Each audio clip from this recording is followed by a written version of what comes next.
السلام عليكم ورحمة الله وبركاته.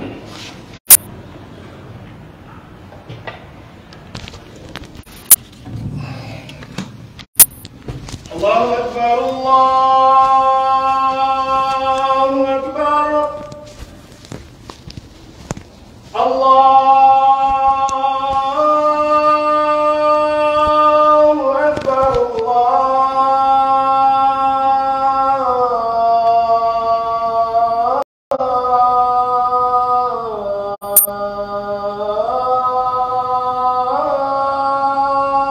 أكبر أشهد أن لا إله إلا الله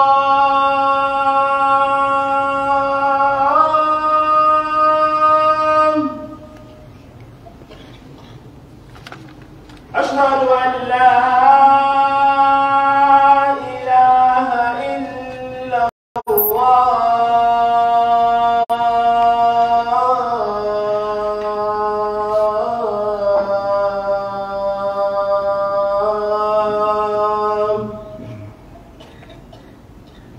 أشهد أن محمدًا رسول الله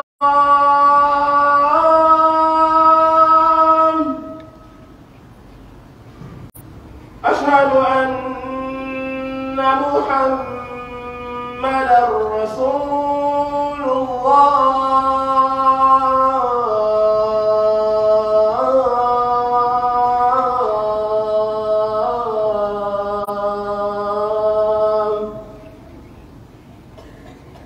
حي على الصلاة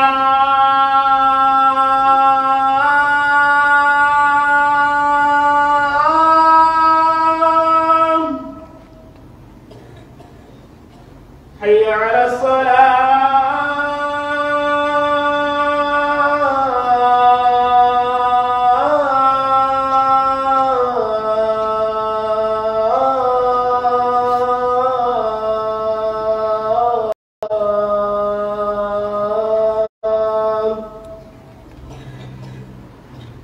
حي على الفلاح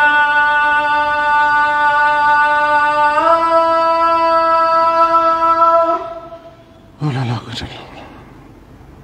حي على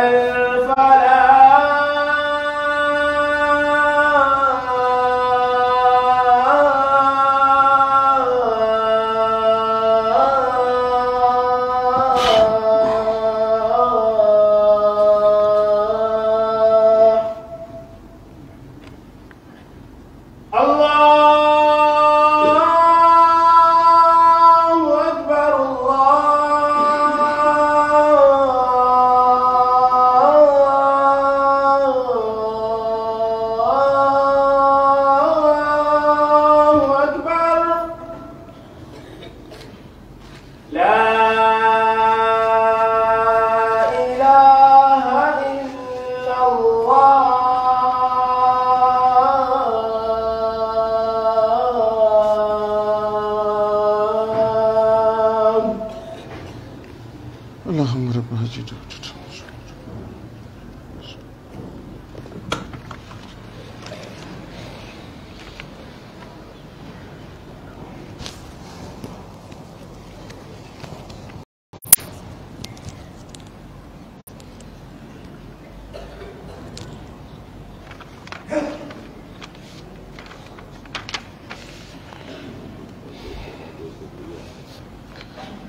بسم الله الرحمن الرحيم. الحمد لله القائل إنما يعمر مساجد الله من آمن بالله واليوم الآخر وأقام الصلاة وآتى الزكاة ولم يخش إلا الله فعسى أولئك أن يكونوا من المهتدين. أشهد أن لا إله إلا الله وحده لا شريك له وأشهد أن محمدًا عبده ورسوله. عباد الله اتقوا الله تعالى وامتثلوا أوامره واعلموا أن المساجد بيوت الله بنيت ليعبد فيها ويوهد ويؤذم الله فيها ويمجد ويركع له فيها ويسجد. قال الله جل وعلا: وأن المساجد لله فلا تدعوا مع الله أحدا. فقد أذن الله بإمارتها وأمر ببنائها وصيانتها، فبناؤها من أعظم القرب لمن أخلص لله واحتسب. فعن عثمان رضي الله عنه قال: سمعت رسول الله صلى الله عليه وسلم يقول: من بنى لله مسجدا يبتغي به وجه الله بنى الله له بيتا في الجنة. متفق عليه. كما أمر الشارع بتطهيرها وتنزيهها وتطييبها. فعن عائشة رضي الله عنها قالت: أمر رسول الله ببناء المساجد بالدور، يعني في القبائل، وأن تنزف وتطيب. أخرجه أحمد وأبو داود وابن ماجه. وإن المساجد هي أحب البقاء إلى الله تعالى. فعن أبي هريرة رضي الله عنه أن رسول الله صلى الله عليه وسلم قال: أحب البلاد إلى الله تعالى مساجدها، وأبخد البلاد إلى الله جل وعلا أسواقها. ɓawo yettugol Allah subhanahu wa ta'ala anditanamo nemaji makko ɗin, tagugol en waɗa en ɓiɓɓe Adam, waɗa en julɓe, suɓano en ɗeɗo mofte ɓuraɗe yiide ɗenen kam makko kanko Allah jalla wala. mofte nelaɗo meɗen Muhammadin sallallahu alayhi wa sallam,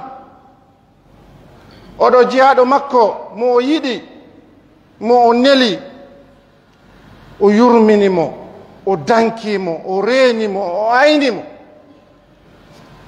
oɗo nelaɗo sallallahu alayhi wa sallam o timmini hoolare, o laaɓani e reedu, o ɗuytaali, o ɓeydaali, o yettini ko Allah subhanahu wa ta'ala nelimo kon e men, o janfaaki en. yo Allah juulo hoore makko e sahabaɓe makko ɓen darinoɓe fewndo nangue, ndiyam, heege, tampere, raɗede, yennede, kuulede, siɓede, añede, warede. kono ɓe jaɓi ɓeytay ɓe anduno ko ari kon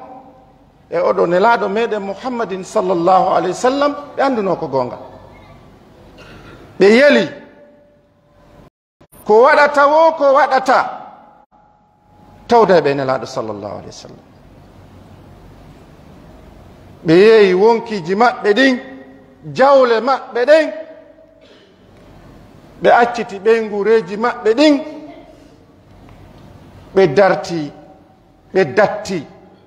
ɓe walliti kaɗo dina haka hewta en ɗo. yo Allah yoɓuɓe, yo Allah andi tanɓe ɗum e ɓeygure makko teddunde nden ka nder suudu. ɓe dankimo, ɓe teddinimo, tawi o mara. bani adam fewndu ka fewndiɗen ɗo, neɗɗo si yalti fi resugol ko ɓe landoto ko homɓe woni mawɓe makko ɓen, ko honɗum ɓe mari, tawi baba ala, nene ala, jawdi ala, kono ɓe ngura makko nen dankimo hoore ɗum fi honnum Allah subhanahu wa ta'ala o yiino wonde nelaɗo a hejjitaɓe min tambitike ma tawi amara nene amara baba watti ɗum tawi wonɓe ma dankade ɓen kadi ko heferɓe Allah subhanahu wa ta'ala daali alam yajidika yatiman fa awa tawi woni alyatimajo a andali baba nene feƴƴini law kono min tambitima ɓeɗo ko jarneteɓe ɓeɗo ko du'anteɓe bani adam no haton jinno fewno ka o foofi o andita moƴƴere Allah nden e makko o jarna ɓeɗo sene ɗen wolde hande fi diina ɓeɗo tampi musidɓe julɓe tedduɓe khutba men on yewtuden hande fi itinai bil masajid dankagol toppito reena ayna laɓɓina ɗe julirɗe Allah so yi en fof min hiɗen ara ka julirɗe Allah ɗo ɓorne ɗen basenji laaɓuɗi daneji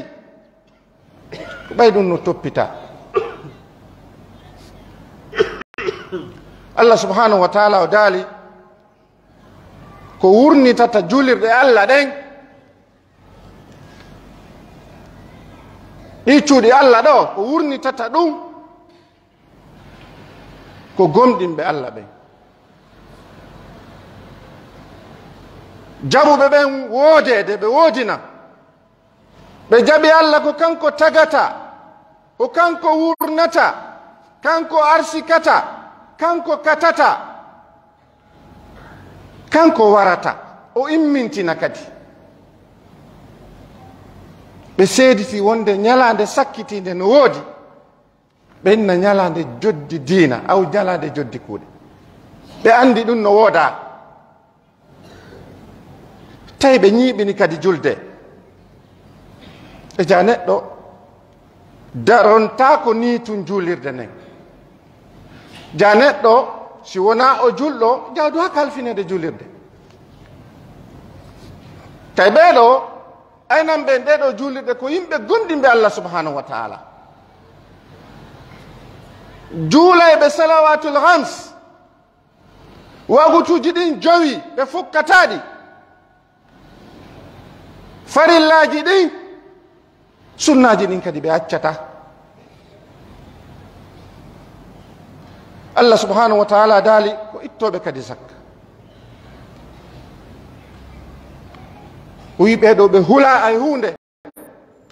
so wona ko iwri konko Allah subhanahu wa ta'ala Allah subhanahu wa ta'ala daali ɓeɗo ko pellet ɓe laato to yimɓe ɓurɓe moƴƴude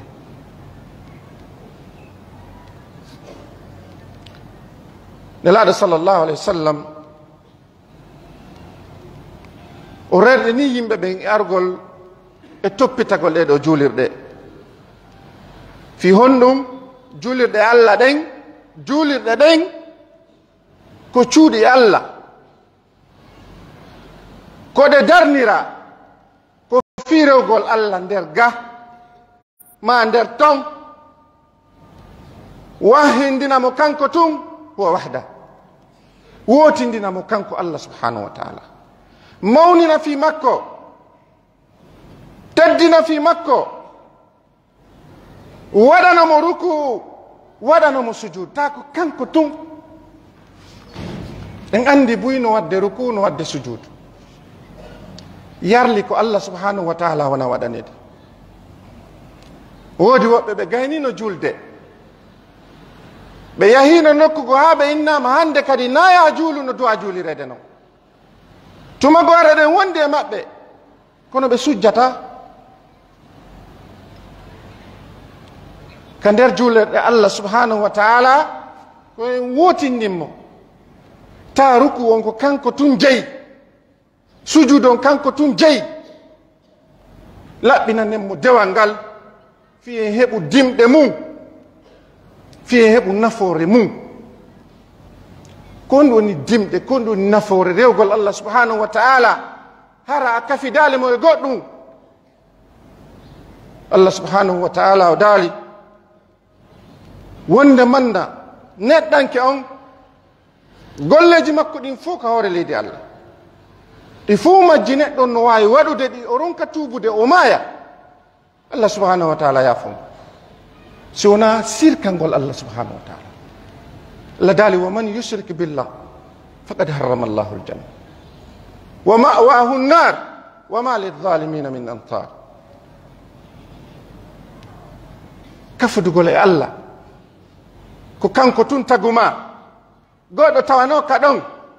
goɗɗo nanali ɗum honno ardata ɗo goɗɗo bilɗo ma hollama goɗɗo go no wawi waɗandema goɗɗum harana Allah subhanahu wa ta'ala faljere neɗɗo wonali perduɗo ha ƴettuɗo hoore mum fawi e goɗɗum ma e goɗɗo acci ɗon taguɗo mo fofinowoma on ñamminowoma on ko yimɓe jelo ñamde ɗo ta mara dépense yimɓe jelo woni ñamude ɗo ta ɓe mari ɓe gureji ɗiɓen kadi ñaama ta golle ala Allah subhanahu wa ta'ala o ƴettani en garanti wama min dabbatin fil ard illa ala Allahi rizquha wa ya'lamu mustaqarraha wa mustawda'aha kullun fi kitabin mubin ala riɓowel ɗo ko fap kala marɗo wonki wonde arsike maggel on ko Allah fawti ɗum a ñaamay ette kooƴe a soƴƴe a irtoto lutti si tawi koko falanoɗa kon eno faalira ɗon kono a waɗay ɗum e ma fiya wuuru fiya luttu par ce que Allah subhanahu wa ta'ala o ƴetti garanti ɗum watti ɗum arsike ma on na goɗɗo jegui ɗum ko Allah subhanahu wa ta'ala wa fi samai rizqukum wa ma tu'adun hanani no neɗɗo yo miijito juutina hakkille makko de o anda wonde ko Allah toppiti fi makko nana goɗɗo no mi anda kon mi waɗi Allah kasara Allah ejjiti fiyan hada kalimatul kufre sa tuubali ruttoɗa ɗo a maayi ɗiɗo a maayi ko a kefeero a fofude ahi ko yimɓe jelo hande waali kalabtanno branchana oxygéne si ɗum mankiri seconde hara on tigi yahi annen doyɗa fofude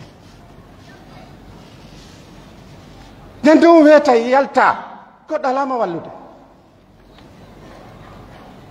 ayɗa inna wonde man Allah ejjitilan fi par ce que a darnali étage ji a wonali président a wonali ministre a wonali directeur a heɓali jawle ala yaade Chine Dubai arta hada khata hollali wonɓe marɓe ɗum e ɗum ɗon ko ɓen ɓurma moƴƴude yaahe yimɓe ɓurnoɓe moƴƴude ɓe wondunoɓe nelaɗo ɓen arɓe tampi ko seeɗaɓe wonduno e makko marnoɓe Ousmane Boun Affan kono tawi ko ɓe ɓe wondira noon ɓe heɓo woɓɓe toppitantoɓe diina kam fiyo taka yeebo marno wonnoɓe wurnoɓe ɓe mara ko hirtoro ala ko soƴƴira ɓeɗo julirɗe Allah hanani en yen toppitoɗe Allah subhanahu wa ta'ala daali wonde juulirɗe ɗen ko kanko jeyi tawi noddu goɗɗum ngoo si wona kanko Allah subhanahu wa ta'ala nder ton Allah yamiri yen wurnutuɗe yen darnuɗe yen laɓɓinɗe yen reenuɗe yen aynuɗe ko goɗɗo waɗata gollal ko ɓattorto Allah hewtiti darnal ngol Allah juulirde hara noon na sa darni juulirde nden ko yaadi noon fof anndu a darni juulirde hay si wagu to on hewti leeri yo ni darnama kadi o jama on andani ɗum a suuɗude ko fiyon ɗum wernitanta annda a innile ko falɗa koye Allah yoɓe e faala darna juulirɗe capanɗe taw hare ɗa ɗaɓɓi toon hunde wottere fiyo Allah weltano darne juulirɗe ɗen oɗo Ousmane Boun Affan o wi nelaɗo sallllahu alayhi wa sallam ɓe maaki mo darni juulirde wootere fiyo fotto e Allah tawa Allah no weltanimo Allah darnanay mo suudu ka aljanna ara timmi ko hombo andi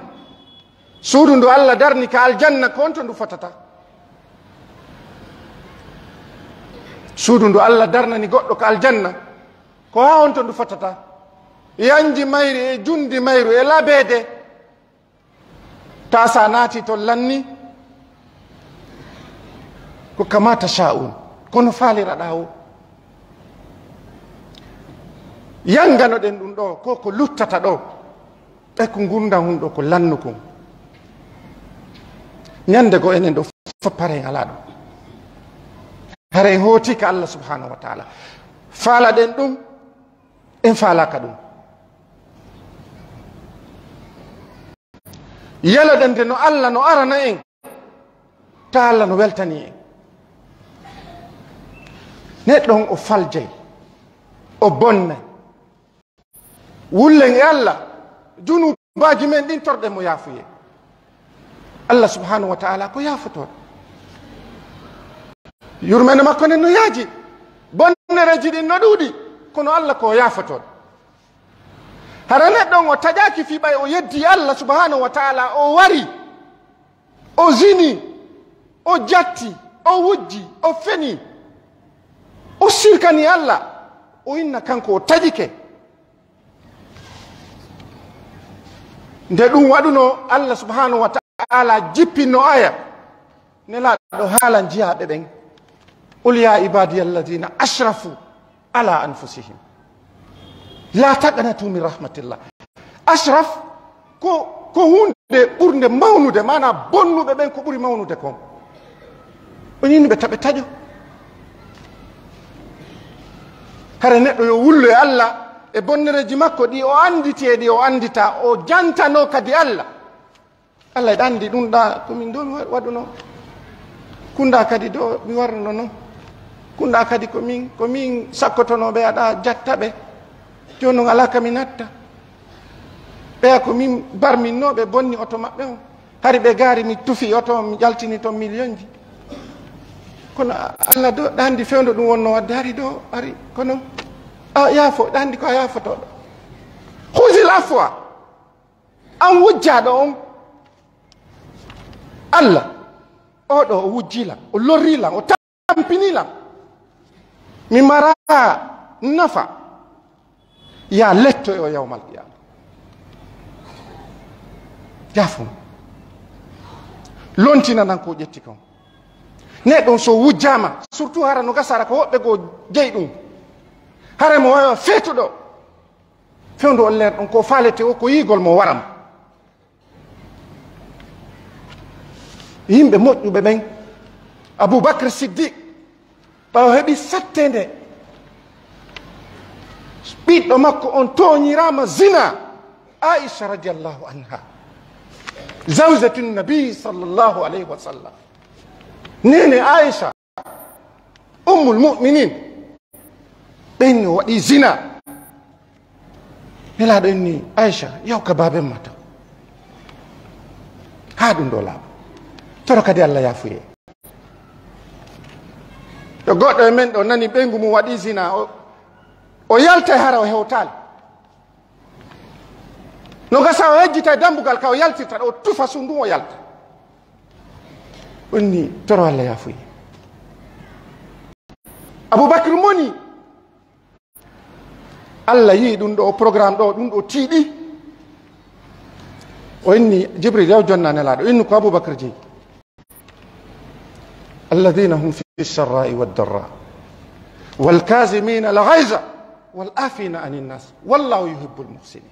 waɗete ɓen ko satti ta no satti no muusi no hersini inde mum bonne ɓiɓɓe mum tooñe kono en mi yaafiki enen ɗo golloɓe men ɓen ka nder cuuɗi weeru goto si ɓe fusi aduna on fof anday a waɗoya ɗum communiqué espace ma ɗum film wattanama ɗum si ɗum watti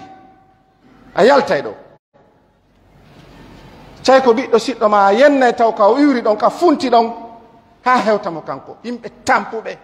yimɓe aanuɓe yimɓe ɓe mara ahi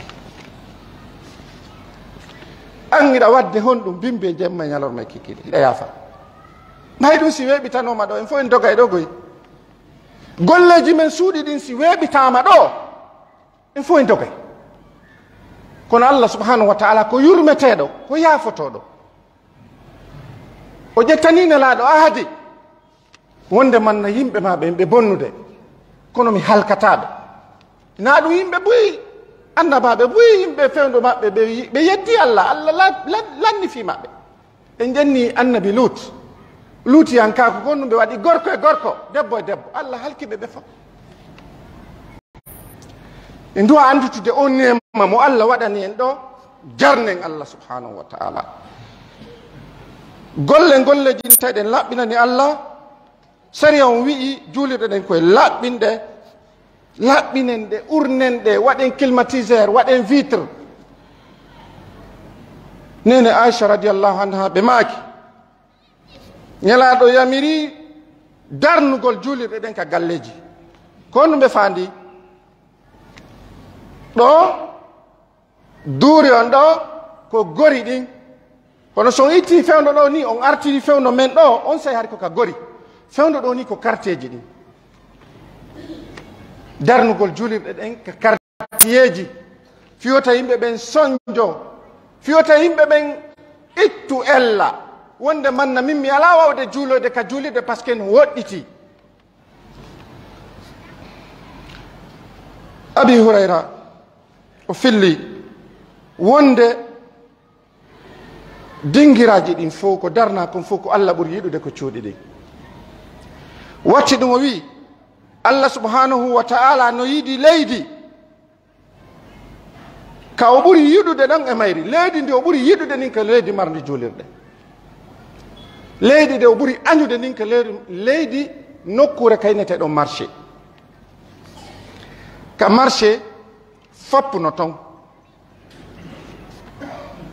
ko dagi yeeyete ton ko dagi no darna ton ko harmi no darna ton ko harmi no yeeye ton juulirɗe noon ɗe gandi neɗɗo naatuɗo ka juulirde o ko anduɗen kon hare onti ko arani ɗo ko rewgol Allah subhanahu wa ta'ala geren wakkilo ɗen tinnoɗen waɗanen Allah subhanahu wa ta'ala fewtinenmo kanko tawata résultat on ko enen hendoto aqulu qawli hadha wastaghfirullah li wa lakum fastaghfiruhu innahu huwal ghafurur rahim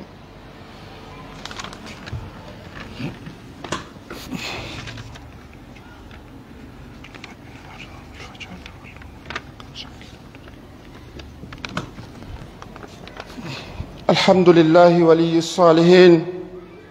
أشهد أن لا إله إلا الله وحده لا شريك له وأشهد أن محمدا عبده ورسوله عباد الله يستحب لقاصد المسجد يتجمل لصلاته بما يستطيع من ثيابه وطيبه وسواكه قال الله سبحانه وتعالى يا بني آدم خذوا زينتكم عند كل مسجد وعن ابن عمر رضي الله عنه قال قال رسول الله صلى الله عليه وسلم إذا صلى أحدكم فليلبس ثوبيه فإن الله حق من يتزين له أخرجه بيهقي أيها الأخ المسلم إن مسجدك هذا يطلب منك ترميمها وصيانته وإصلاح دورة المياه فيه قبل حلول شهر رمضان وهو شهر للصيام والغفران شهر يضاعف فيه الحسنات قال النبي صلى الله عليه وسلم من ألق في مسجد قنديلا صلى عليه 70,000 ملك ما دام ذلك القنديل يقد ومن بسط في مسجد حسيرا صلى عليه 70,000 ملك واستغفروا له ما دام في ذلك المسجد من ذلك الحسير شيء يتي الله عندي تنيمو إن جرنيمو يجول هورو دو نلادو ميدا محمد صلى الله عليه وسلم مسيب جول بتدو به هانانينو جولو وون فكتو دو اون جولو يقول yo ƴettu coñci moƴƴuɗi coñci laaɓuɗi o waɗa parfum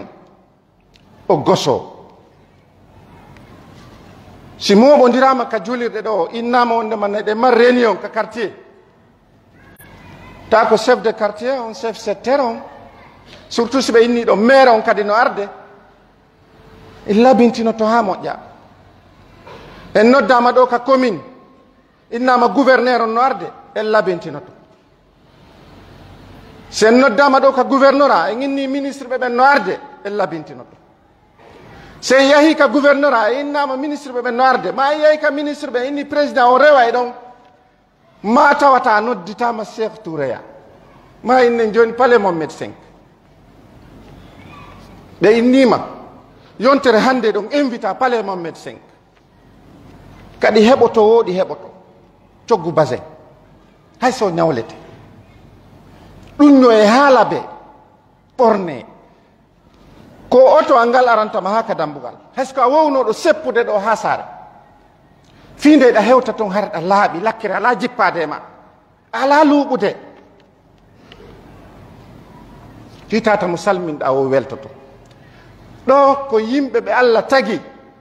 ɓeɗo lamɓe ko Allah halfini ɓe laamuji ɗin laamiɗo ko laami en kon ko on wonɗa yaade yidugol mum ñande wo ñande paɗo e lannu koy koy ko yarete ka juulirde kaftani o seeki koy koy ko yarete ka juulirde tuma ko woɓɓe are ka juulirde ara e ɓornaki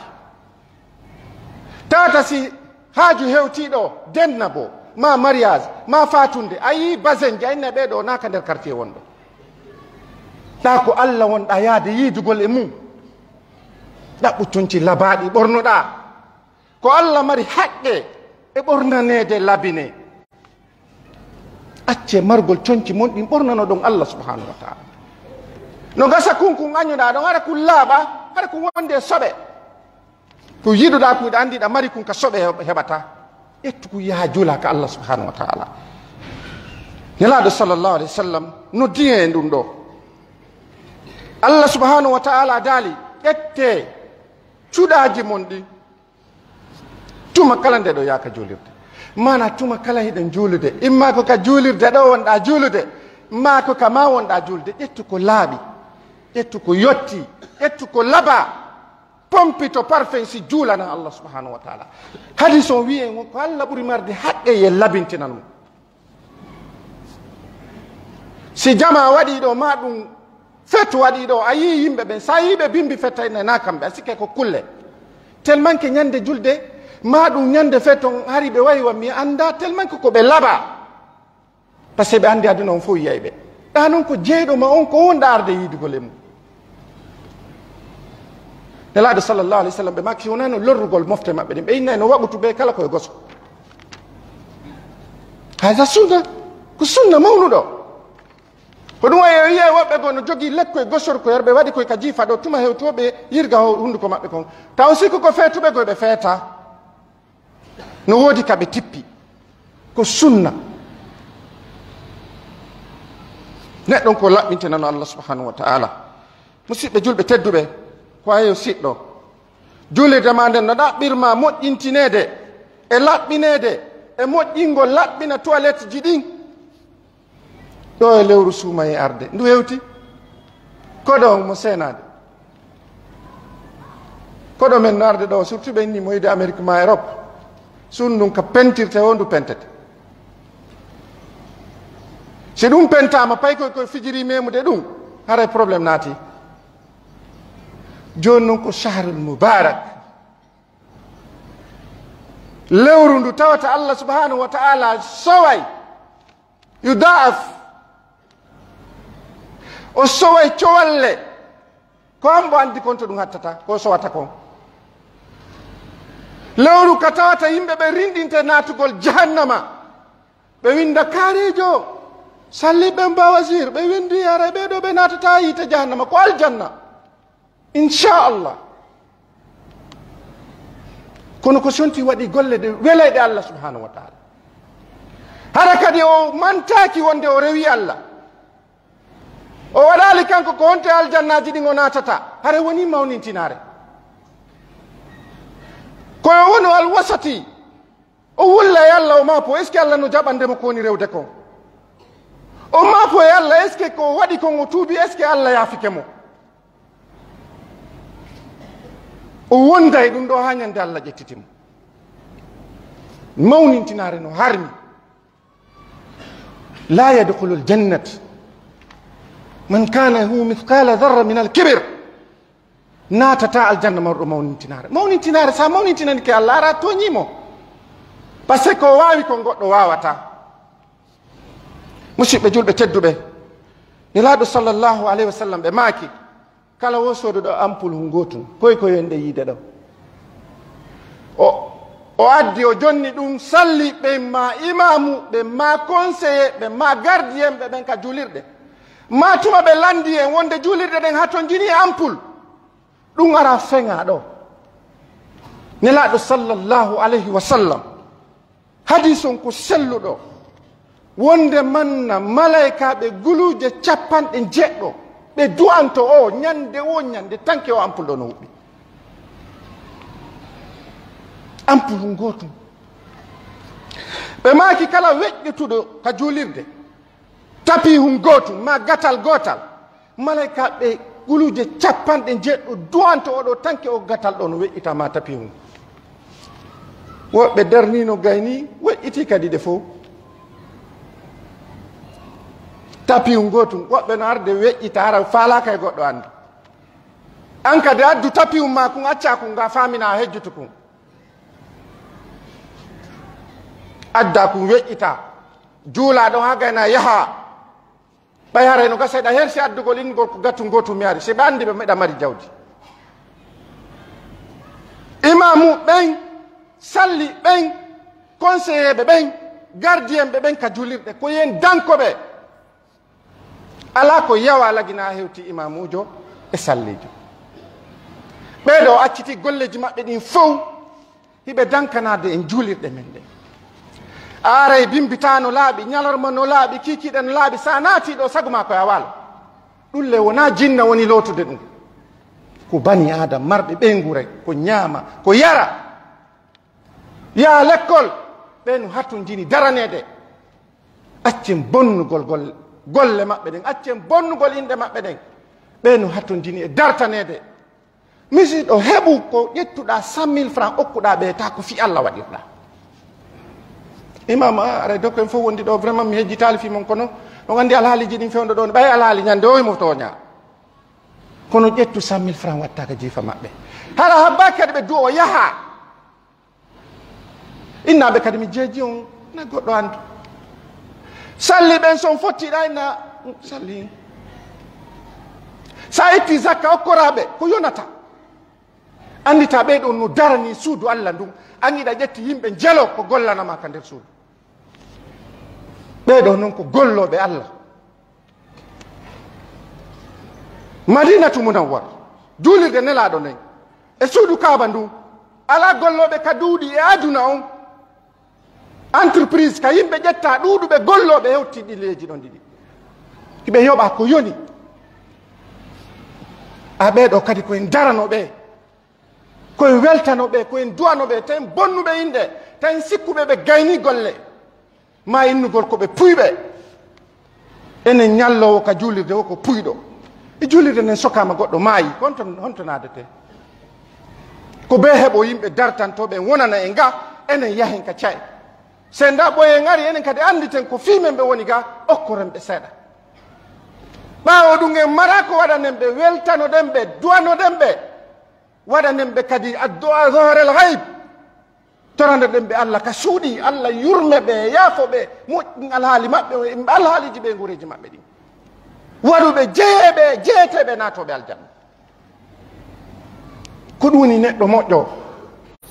hara na wonu neɗɗo añanɗo hara miɗo toro Allah subhanahu wa ta'ala yo Allah yaafo en faljireji men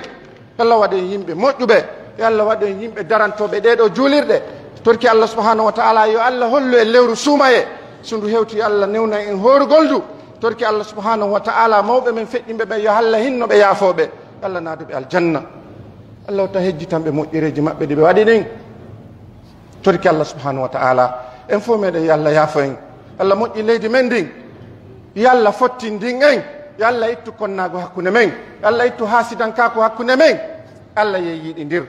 yo Allah ye yiiɗidir Allah ye yarlodir Allah ye yaafodir marɓe haajuji fof toriɓe faalaɓe sonnaɓe faalaɓe moodiɓe faalaɓe ɓiɓɓe faalaɓe golle faalaɓe yahugol marɓe andeji suuɗitiɗi ɓe faalaka eɗe ande si wona allah allah ittanɓe andeji maɓɓe ɗin torki allah subhanahu wa taala no muɓodirɗen ni ɗo yo allah hawti en yawma alqiyama ka aljannaji makko ربنا آتنا في الدنيا حسنة وفي الآخرة حسنة وقنا عذاب النار mawɓe men wuurɓe ɓe yo allah arsuki en dankagol ɓe yo allah andi tamɓe koɓe danki en kon yo allah yurme ɓe wano yuɓe yurminorne en fewde wonɗen bobo tawi wawana hoore men torki allah subhanahu wa taala allahumma allif bayna qulubina اللهم ألف بين قلوبنا سبحان ربك رب العزة عما يصفون وآخر دعوانا أن الحمد لله رب العالمين قوموا إلى صلاتكم يرحمكم الله